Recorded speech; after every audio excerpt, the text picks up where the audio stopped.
Hey! Get over here! Get over here! Get in the car! Après avoir tué un policier à bout portant, un meurtrier psychotique entraîne les enquêteurs à sa poursuite à travers le Midwest américain. Personne ne sait quelle sera sa prochaine cible, et le nombre de ses victimes ne cesse de croître. Le FBI et les services de police des États touchés font une course contre la montre pour délivrer le centre de l'Amérique de ce tueur à l'esprit dérangé.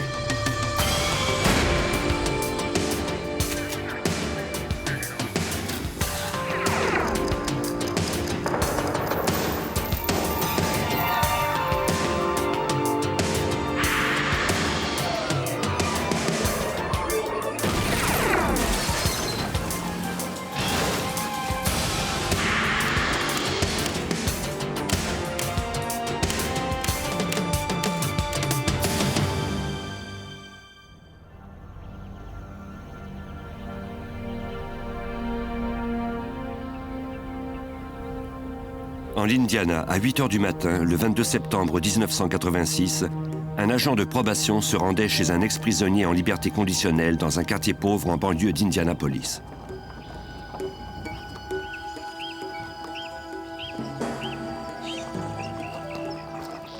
C'était un rendez-vous de routine qu'il avait fixé une semaine plus tôt.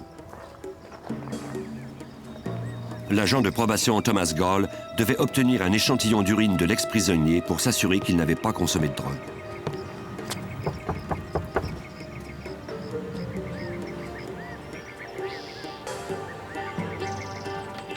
Michael Wayne Jackson, 40 ans, avait été libéré d'une prison fédérale 5 mois plus tôt, après avoir été incarcéré pour possession illégale d'armes. Il avait également des antécédents d'abus de drogue et il était atteint de schizophrénie paranoïde aiguë. Il semblait hésitant à laisser entrer Gall chez lui, mais l'agent insista. Quelques instants plus tard, un voisin entendit des cris en provenance de la maison de Jackson. Il aperçut alors l'agent qui sortait de la maison en courant. Jackson le suivit et tira l'agent dans le dos avec un fusil au canon tronçonné.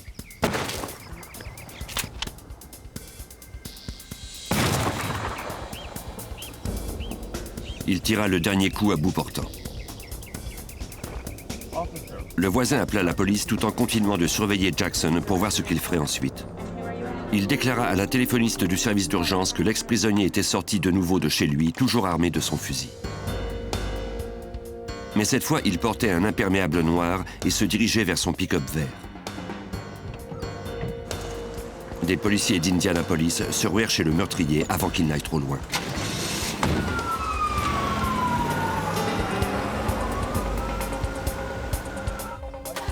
Le voisin avait remarqué que Jackson était chaussé de souliers de course et qu'il portait un jean quand il était parti.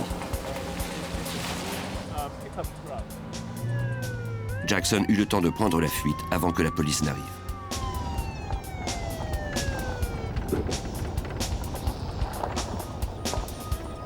Comme l'agent de probation de cet ex-prisonnier était un employé du gouvernement fédéral, on avisa le FBI.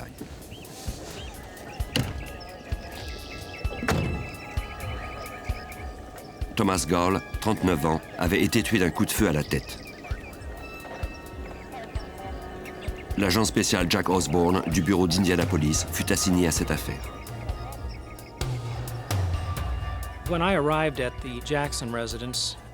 Quand je suis arrivé à la maison de Jackson, la victime se trouvait toujours sur la scène du crime. Nous avons fait venir de nombreux agents et policiers afin qu'ils interrogent les gens du quartier qui avaient été témoins du meurtre.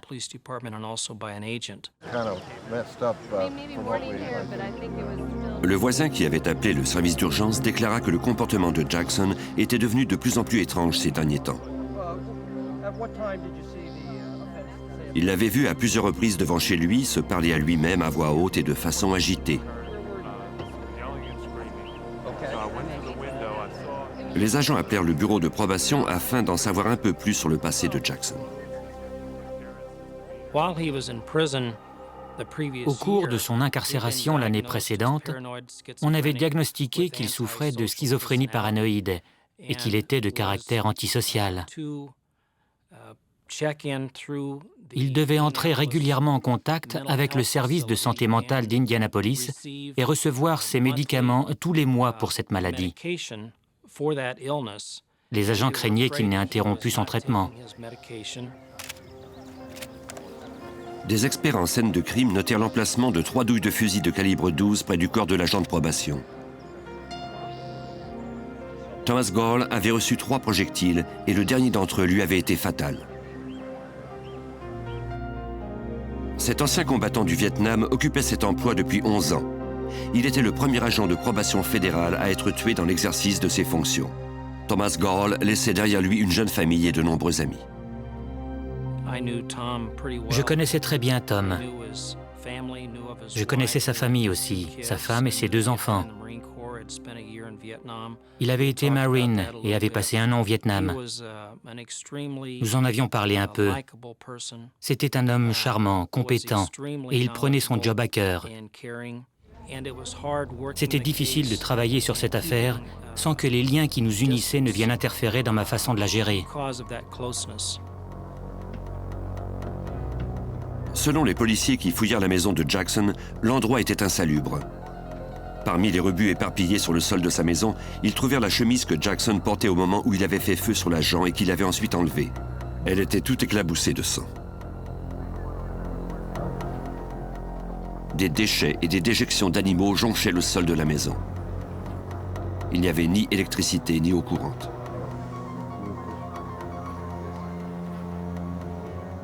Sur un comptoir de la cuisine, les enquêteurs trouvèrent une scie à métaux de même que la partie sciée du canon et de la crosse de la carabine qu'il avait vraisemblablement utilisée pour le meurtre et qu'il avait emporté sans doute avec lui.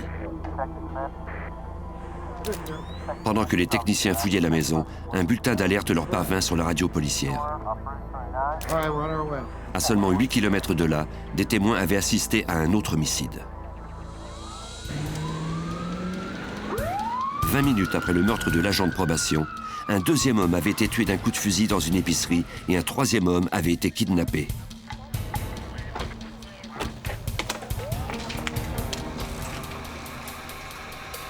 Les agents interrogèrent une femme qui leur décrivit le tireur.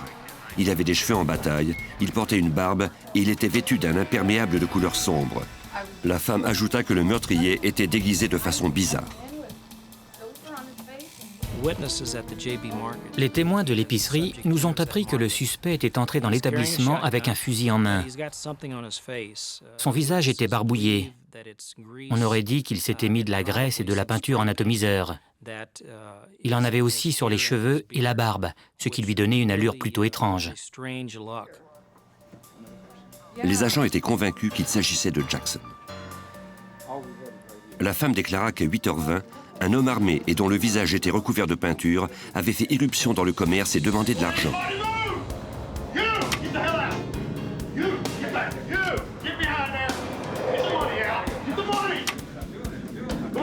Pris de panique, le propriétaire avait eu du mal à ouvrir sa caisse enregistreuse. Mais le tireur ne voulait pas attendre. Pour ne pas repartir bredouille, il força le livreur de pain qui était là à l'emmener avec lui dans son camion de livraison.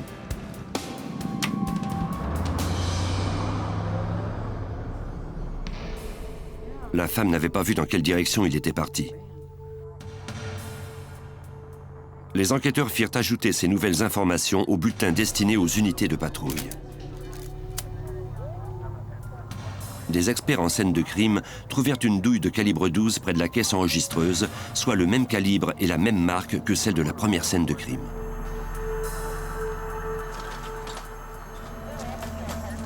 Des chevrotines furent recueillies sur la victime pour être comparées à celles trouvées dans le corps de l'agent de probation. «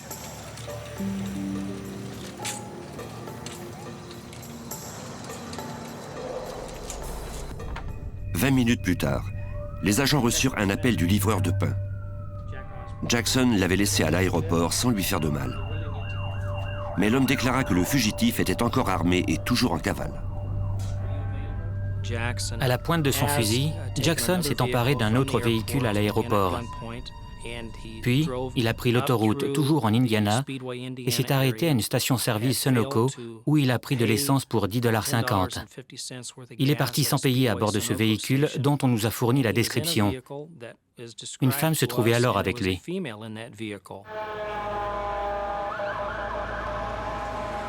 Comme le livreur de pain, la femme fut libérée peu de temps après et elle appela le service d'urgence. Mais une deuxième femme n'aurait pas autant de chance. Vers 9 h, une jeune mère arrivait à la maison en banlieue d'Indianapolis après avoir fait quelques emplettes en ville. Elle sortait ses sacs de l'auto quand Michael Wayne Jackson descendit du pick-up rouge volé à l'aéroport. Hey! Get over here! Get over here! Get in the car! Get in the car! Get!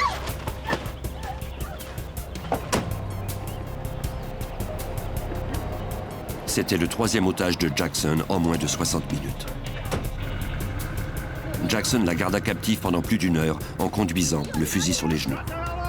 Just let me out! You're not gonna hurt me! Just let me out!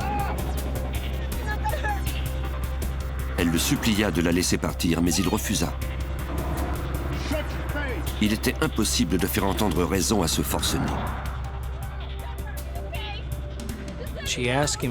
Elle lui a alors demandé pourquoi son visage était couvert de graisse et de peinture, mais il n'a pas pu lui fournir d'explication. Il lui a dit que si elle ne lui obéissait pas, il la tuerait. Comme la femme ne voyait guère d'issue à sa situation, elle sauta à l'extérieur du véhicule à la première occasion. La voiture lui écrasa la cheville, mais elle put se rouler un peu plus loin pour ne pas se faire blesser davantage.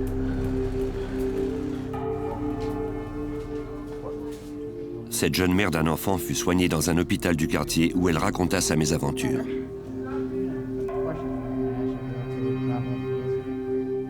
Elle avait échappé à son ravisseur à Frankfort, soit à près de 65 km au nord-ouest d'Indianapolis.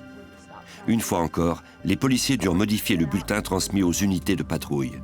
Ils y ajoutèrent la description de la berline et indiquèrent que le conducteur avait quitté Frankfort et roulait en direction nord. Les enquêteurs tentaient par tous les moyens de prévoir quelle serait la prochaine manœuvre de Jackson. Ils recueillaient au plus vite toutes les informations sur le passé du suspect pour tenter d'y trouver un indice. Mike Jackson avait un lourd passé criminel.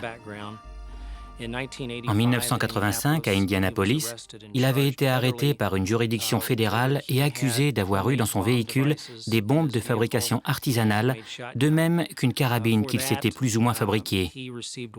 Pour ces délits, il avait été condamné à 1 an de réclusion dans une prison fédérale, suivi de 3 années de libération conditionnelle. Tout au long de sa vie, Jackson avait également séjourné à plusieurs reprises dans des institutions psychiatriques. Malgré les fortes objections de sa famille, ses psychiatres lui avaient récemment donné congé parce que ses médicaments pour la schizophrénie semblaient très efficaces. Mais sans supervision, Jackson avait sans doute arrêté son traitement. Après 2 meurtres et 3 enlèvements en moins de 2 heures, personne ne savait maintenant où Jackson se trouvait.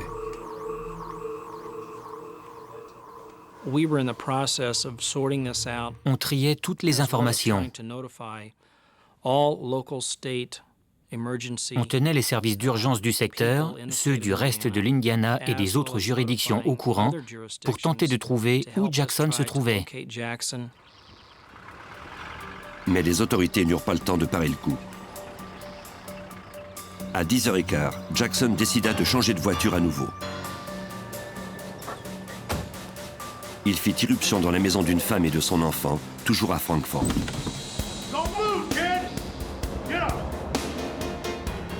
Il lui ordonna de prendre les clés de sa voiture, sans quoi il la tuerait, elle et son fils. Elle obéit.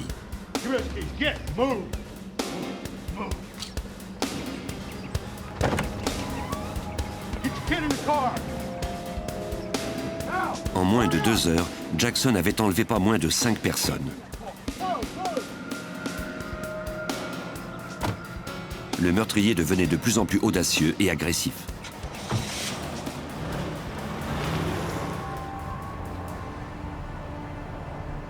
Les agents devaient l'arrêter avant qu'il ne tue à nouveau.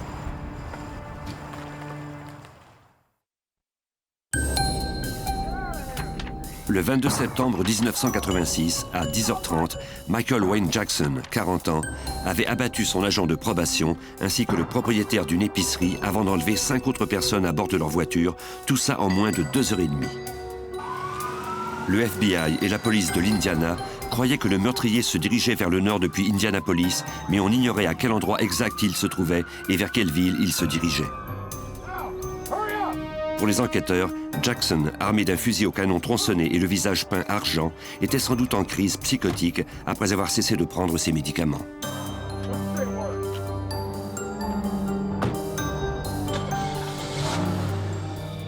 La dernière fois qu'on avait vu le fugitif, il se trouvait à Frankfort, où il avait enlevé une mère et son enfant après avoir fait irruption chez eux.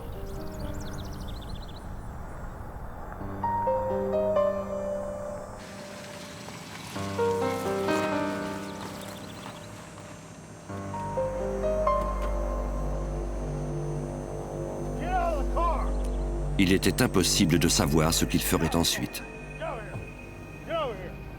Jackson conduisit ses dernières victimes à un secteur isolé à 12 km de chez eux.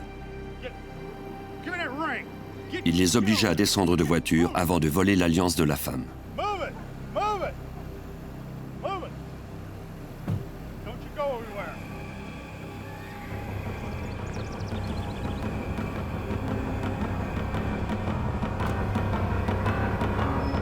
Il ne fit aucun mal à la femme ni à son enfant, mais il les abandonna à 20 minutes du téléphone le plus proche.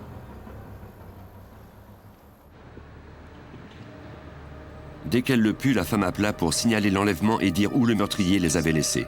L'agent spécial Jack Osborne fit alors émettre un mandat fédéral pour faire arrêter le fugitif sur présomption d'homicide. Mais avec si peu d'informations sur l'endroit où il se trouvait, il serait difficile de l'empêcher d'attaquer à nouveau.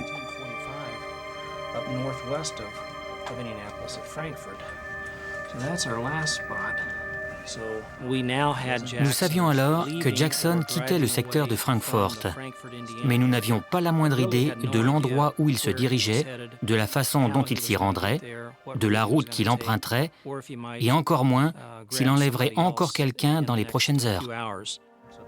Comme Jackson agissait visiblement au hasard, les agents n'avaient d'autre choix que d'étendre leur champ de recherche. Ils avisèrent tous les bureaux du FBI dans un rayon de 1200 km, incluant Cleveland, Chicago et Saint-Louis. Ils contactèrent également la mère du fugitif au Mississippi, mais celle-ci déclara n'avoir aucune idée de l'endroit où son fils pouvait se diriger. Les enquêteurs tinrent les médias informés. À midi, la photo de Michael Wayne Jackson fut diffusée à tous les bulletins de nouvelles dans la région d'Indianapolis. 6 heures plus tard, Michael Wayne Jackson refit surface près de Saint-Louis. Il avait parcouru près de 500 km vers le sud-ouest, à proximité d'O'Fallon, au Missouri. Les policiers de ce secteur reçurent des rapports de 2 résidents dont la voiture avait été volée par un homme au visage peint argent et armé d'un fusil. La description de leur voiture immatriculée au Missouri fut ajoutée à la liste des voitures volées par Jackson.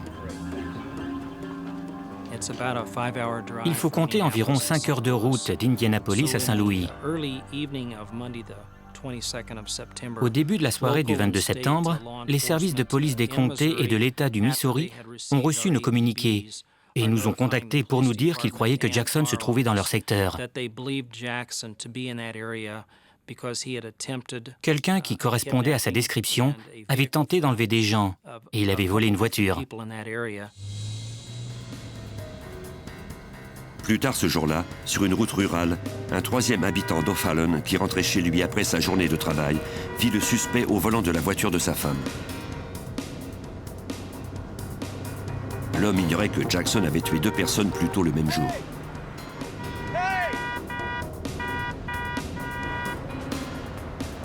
Le suspect, aux cheveux en bataille et au visage peint argent, refusa de s'arrêter. À la première intersection, le meurtrier lui barra la route et brandit son arme.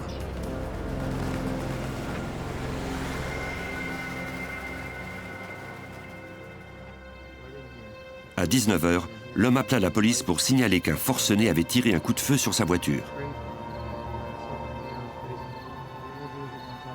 Il était rentré chez lui plus tard pour découvrir que sa femme et son beau-père avaient été attaqués par le fugitif, mais n'étaient pas blessés grièvement. Les autorités ajoutèrent la description de la berline bleue et son numéro de plaque d'immatriculation au rapport sur Jackson. On en était maintenant à la 7e voiture volée par le suspect en moins de 12 heures. Malgré les informations relayées aux unités de patrouille, Jackson était toujours introuvable. Puis les policiers de la patrouille des autoroutes du Missouri furent dépêchés sur la scène d'un accident sur l'autoroute 70 à O'Fallon, près de l'endroit où le fugitif avait été vu pour la dernière fois. Une voiture avait embouti un arbre. On déclara mort le conducteur. Comme il faisait nuit, les policiers ne purent toutefois déterminer l'étendue de ses blessures. Les circonstances de sa mort étaient suspectes et sa famille demanda que son corps soit soumis à une autopsie. Le médecin légiste découvrit qu'on lui avait tiré un coup de feu à bout portant par la fenêtre de sa voiture avec un fusil de calibre 12, soit la même arme que celle dont Jackson s'était servi pour abattre son agent de probation et le propriétaire de l'épicerie. Les experts envoyèrent les chevrotines recueillies sur la victime au laboratoire judiciaire de l'État de l'Indiana pour qu'elles soient comparées aux autres. Il faudrait attendre quelques jours avant d'avoir les résultats. Les unités de patrouille aérienne redoublèrent d'ardeur pour trouver le fugitif armé.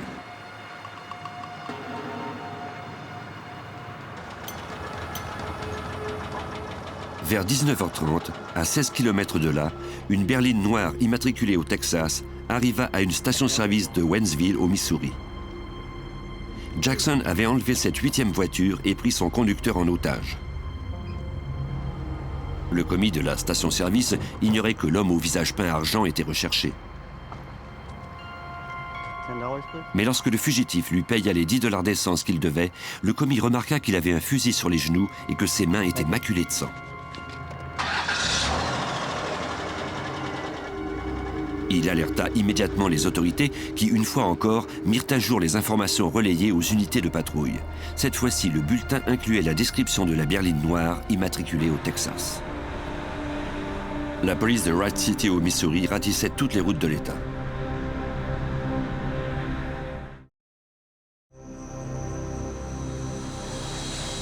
À 21h15, le chef de la police de la ville et un sergent aperçurent Jackson dans la berline sombre.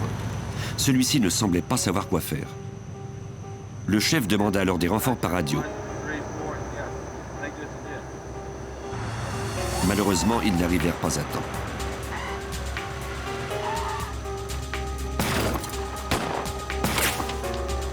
Le sergent fut touché à la tête.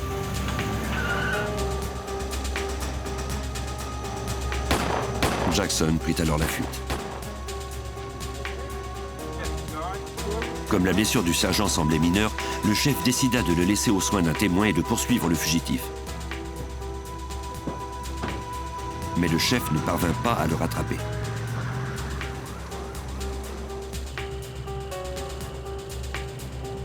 À 8 km de là, 2 patrouilleurs des autoroutes aperçurent la berline volée abandonnée sur un terre-plein.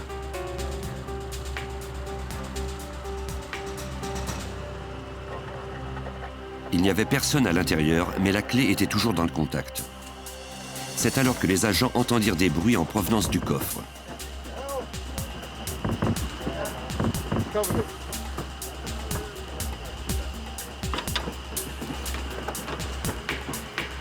Ils s'attendaient au pire.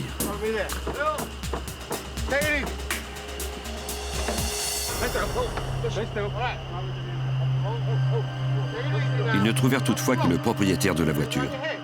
Il était traumatisé, mais pas blessé. Comme il disait s'être fait voler toutes ses cartes et qu'il était impossible de vérifier son identité, les policiers s'assurèrent qu'il n'était pas armé. Il décrivit son ravisseur. C'était un homme dont le visage était couvert de peinture argent, armé d'un fusil au canon tronçonné. Il ignorait dans quelle direction le fugitif était allé, mais il semblait avoir une arme avec lui car les policiers ne la retrouvèrent pas dans la voiture. Ne sachant trop dans quelle direction le fugitif était parti et s'il avait enlevé une autre victime, le FBI et la police élargirent leur zone de recherche. Après plusieurs heures, ils n'avaient rien trouvé, comme se le rappelle l'agent spécial chargé de l'affaire à Saint-Louis, Al Alteroff.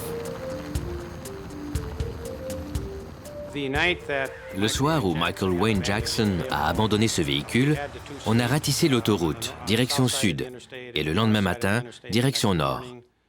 Nous ne l'avons pas retrouvé.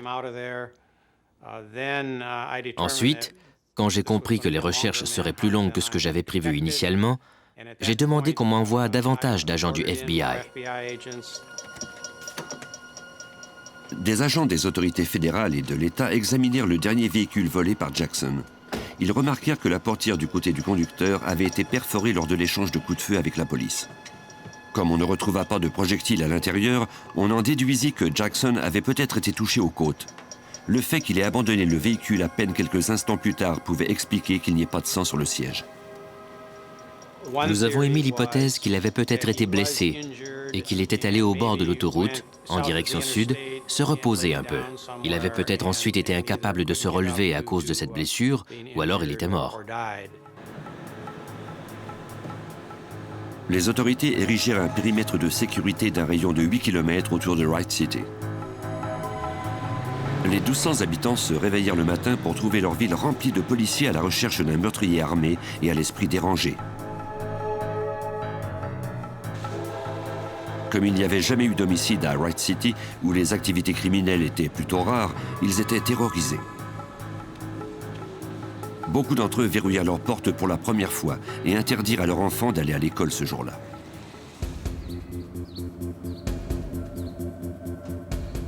On quadrilla la région en secteur d'1 000 carrés.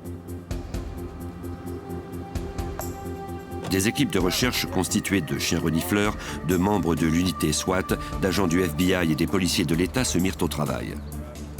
On distribua la photo du suspect aux membres des équipes et on fit renifler les vêtements de Jackson aux chiens limiers. Des centaines de bâtiments habités ou inoccupés parsemaient le paysage. Il fallait tous les fouiller. Au cours des jours suivants, on examina de nombreux endroits à plusieurs reprises. C'était un travail ardu qui prenait beaucoup de temps. Les chiens limiers, reconnus pour leurs larges mâchoires et leurs longues oreilles, perçoivent les moindres odeurs. Malheureusement, ils ne trouvèrent aucune trace de Jackson. Près d'un bâtiment, des membres de l'équipe de recherche trouvèrent ce qui semblait un campement abandonné, mais ils apprirent bientôt que les casseroles et le vieil imperméable avaient été laissés là par un travailleur itinérant au moment des récoltes. Malgré une semaine de recherche, les équipes n'avaient rien découvert sur Jackson. On essayait de ne pas se laisser décourager. On gardait le moral en se disant que ce jour-là serait le bon, qu'on allait le trouver. C'est le genre de cas où nos équipes sur le terrain s'attendent à tout moment à voir le suspect. Ça les motive à continuer.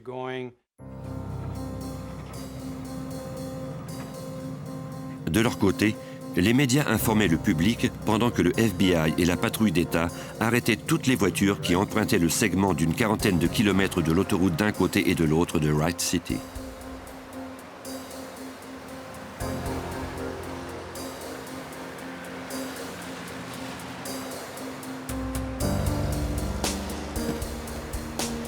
Un des automobilistes déclara être le neveu du fugitif. Il avait entendu parler des recherches et il désirait venir en aide à la police. Selon lui, son oncle n'avait aucun mal à survivre en forêt. De plus, comme Jackson possédait un gilet pare-balles, il était possible qu'il le porte. Cela pouvait expliquer comment il avait pu échapper à la police, malgré le fait qu'il ait reçu un projectile à la cage thoracique. On avait des chiens renifleurs spécialisés dans la recherche de cadavres, mais on n'a pas retrouvé de corps. J'étais donc enclin à croire qu'il était toujours en vie et en bonne santé.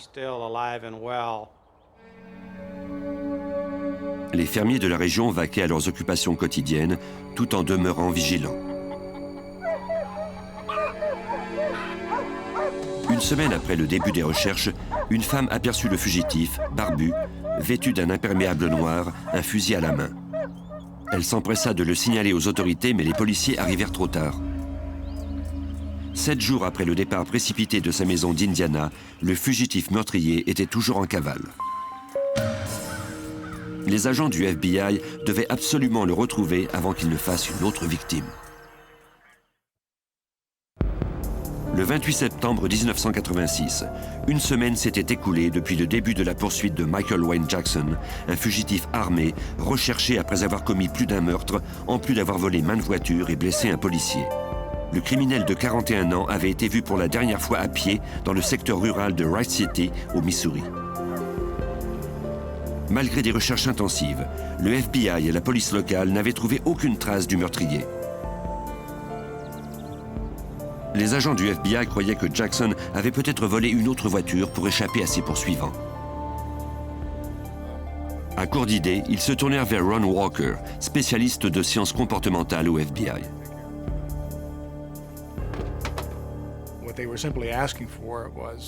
On m'a demandé d'évaluer ou de prédire plutôt ce qu'il ferait par la suite. À quel endroit il irait, selon moi. Et plus important encore pour eux à ce moment-là, de leur dire s'il se trouvait toujours dans le secteur qu'ils fouillaient depuis 7 jours. L'agent Walker examina les antécédents psychologiques et criminels de Jackson. Il lut également le rapport des derniers événements. Comme on n'avait signalé aucun autre crime depuis la dernière semaine, il en conclut que Jackson se trouvait vraisemblablement encore à Wright City. J'en ai déduit qu'il était toujours là et qu'il était peut-être un peu désorienté. Compte tenu de ses tendances paranoïdes et de sa crainte d'être capturé, il éviterait tout contact avec des gens, sinon pour mettre la main sur un véhicule et s'enfuir. C'est pour cette raison que j'ai dit au policier qu'il était primordial de rester vigilant pour lui montrer qu'il était toujours recherché très activement, pour ne pas qu'il ait l'impression qu'il pouvait facilement fuir en enlevant une autre personne dans sa voiture. Comme le fugitif se trouvait sans doute encore dans le secteur, le FBI demanda l'aide de Bob Swaib du bureau de Knoxville au Tennessee. Au cours de sa carrière, ce pisteur a entre autres retracé le meurtrier de Martin Luther King Jr., James Earl Ray, après qu'il se soit enfui de sa prison en 1976. Les agents espéraient que Swaib parviendrait à trouver Jackson à l'aide des infimes indices à sa disposition. Il est très rare qu'on trouve une empreinte parfaite. On doit apprendre à interpréter les traces sur le sol. Et la moindre anomalie, comme une feuille retournée, ou une brindille cassée ou encore écrasée. Grâce à son expérience, Swaib peut facilement distinguer une empreinte animale d'une empreinte humaine en évaluant sa profondeur et la hauteur des branches abîmées, l'état des herbes au sol, de même que la température de la trace. Alors que les animaux réchauffent l'emplacement où ils se sont couchés, ce n'est pas le cas des humains dont la chaleur est retenue par les vêtements ou les chaussures. Mais même pour un pisteur d'expérience comme Swaib, ce serait tout un défi de trouver la trace de Jackson, compte tenu de l'ampleur des recherches. Beaucoup de gens étaient passés par là avant nous. Je crois qu'il y avait 200 ou 300 agents de police en tout, à la recherche du fugitif, avant même qu'on se soit rendu sur place. Ça rendait notre tâche plus difficile.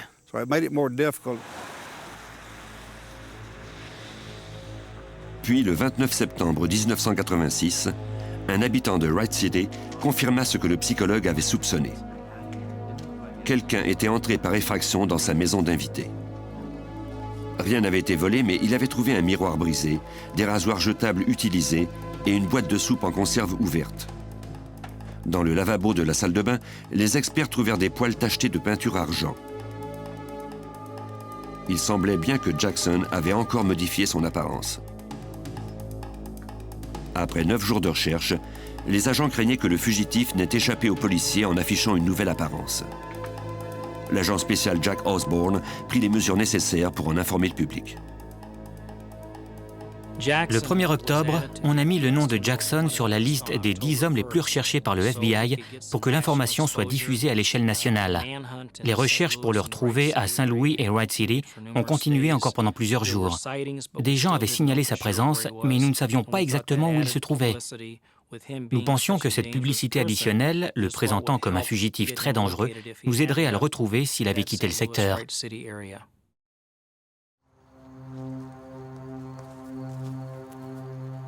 Le 2 octobre, les enquêteurs retournèrent à un bâtiment qu'ils avaient fouillé la semaine précédente. L'équipement de camping qu'ils avaient alors remarqué se trouvait encore là, mais quelque chose manquait. Un imperméable bleu. Jackson était-il venu le chercher maintenant que les nuits étaient plus froides? J'avais l'impression qu'il chercherait un bâtiment abandonné pour s'y cacher et s'y abriter. Nous avions affaire à un type en cavale qui n'avait rien à manger ni à boire et qui était sûrement dans un état émotionnel très instable, très anxieux. Physiquement, il allait mal, et mentalement aussi. En s'approchant de la grange que l'équipe avait fouillée plus tôt, un des pisteurs remarqua dans la boue l'empreinte d'une chaussure de course menant à l'intérieur. La dernière fois qu'on avait vu Jackson, il portait ce type de chaussures. Les membres de l'équipe ignoraient depuis combien de temps l'empreinte se trouvait là et si c'était bien Jackson qui l'avait laissée. Des équipes SWAT étaient venues et il nous était impossible de savoir si cette trace avait été laissée par un des leurs ou par Jackson. La boue avait partiellement séché, mais il y avait encore un peu d'humidité, ce qui indiquait qu'elle n'avait pas plus de 8 heures. On entendit alors un coup de feu provenir de la grange. Un des membres de l'équipe parvint à sortir du bâtiment sain et sauf, mais pas son collègue. Quand j'ai entendu la détonation au-dessus de ma tête, j'ai vu des plombs projetés partout dans la grange. Je n'ai pas cru qu'un d'entre nous avait été touché. J'ai alors regardé à ma gauche et j'ai vu l'un des pisteurs sauter dans un box. Comme il ignorait où se tenait le tireur, il ne pouvait atteindre la porte sans risquer d'être une cible. Comme le pisteur n'avait pas de radio, les autres membres de l'équipe lui parlaient à travers les murs. Il leur dit qu'il n'avait pas été touché et décrivit l'intérieur de la grange pour que l'équipe puisse mettre au point un plan d'attaque. Il n'y avait pas d'autre sortie que la porte avant. Pour moi, l'issue de l'affaire Jackson ne pouvait qu'être violente.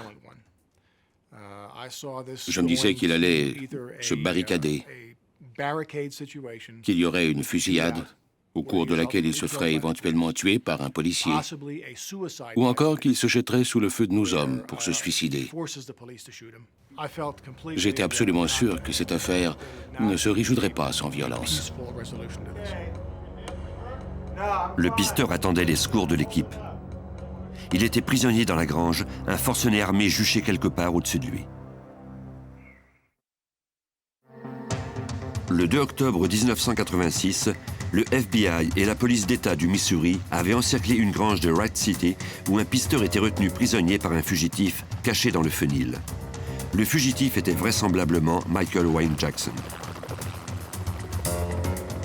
Pendant qu'un hélicoptère surveillait les environs du Haut-Désert, des membres d'une unité SWAT prirent position autour du bâtiment. Un tireur d'élite devait occuper par ses tirs le forcené juste assez longtemps pour que le pisteur puisse sortir de la grange.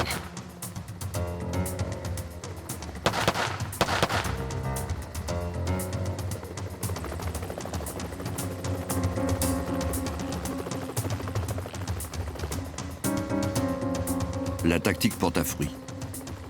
Même si le pisteur se trouvait depuis plusieurs heures à l'intérieur depuis le coup de feu initial, il n'avait ni vu ni entendu le fugitif par la suite.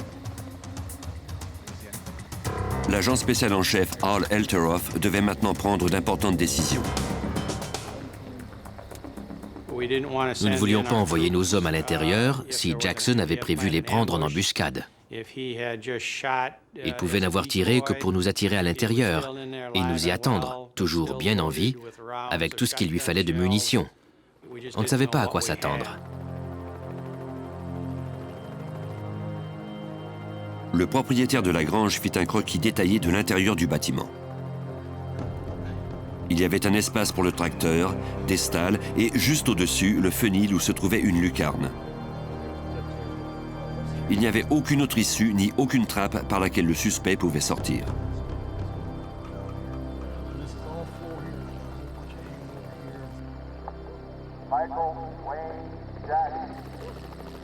Les agents tentèrent d'entrer en contact avec le fugitif. Ils n'obtinrent aucune réponse. Après avoir travaillé si fort et si longtemps, nous ne voulions pas tout gâcher en faisant une fausse manœuvre et risquer qu'un de nos hommes soit blessé. Il s'agissait donc de procéder de façon très disciplinée, très organisée.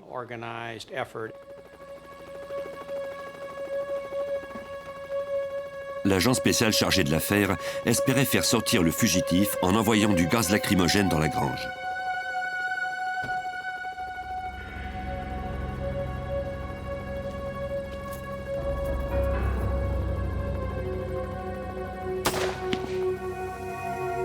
Des hommes lancèrent des bombes lacrymogènes dans le fenil.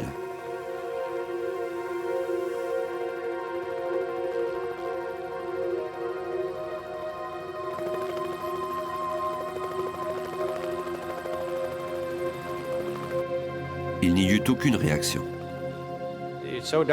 Il faisait nuit et nous nous demandions si nous devions passer à l'action, lancer l'assaut ou attendre au lendemain matin, ou du moins jusqu'à l'aube. Après 11 jours de recherche, on pouvait bien tolérer quelques heures d'attente de plus, surtout que l'homme à l'intérieur était pris au piège. Mais la météo prévoyait des orages violents vers minuit. Les responsables de la police d'État et moi-même avons donc décidé que c'était le temps de passer à l'action.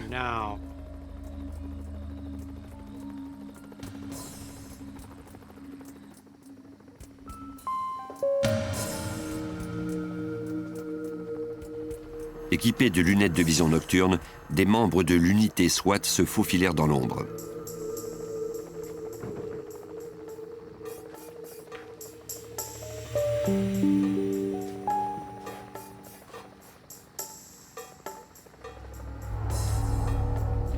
Deux d'entre eux fouillèrent le niveau inférieur pendant que deux autres les couvraient. Ils ne trouvèrent personne.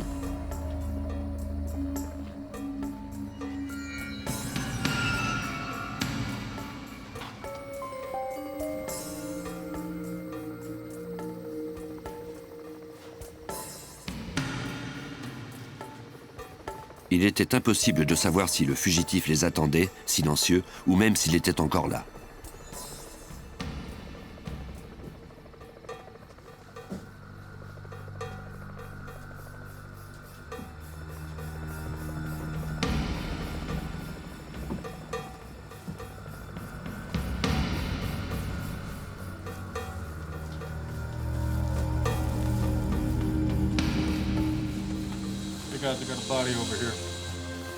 La réponse ne tarda pas à venir. Gisant parmi les balles de foin se trouvait un homme tenant un fusil qui semblait être Jackson.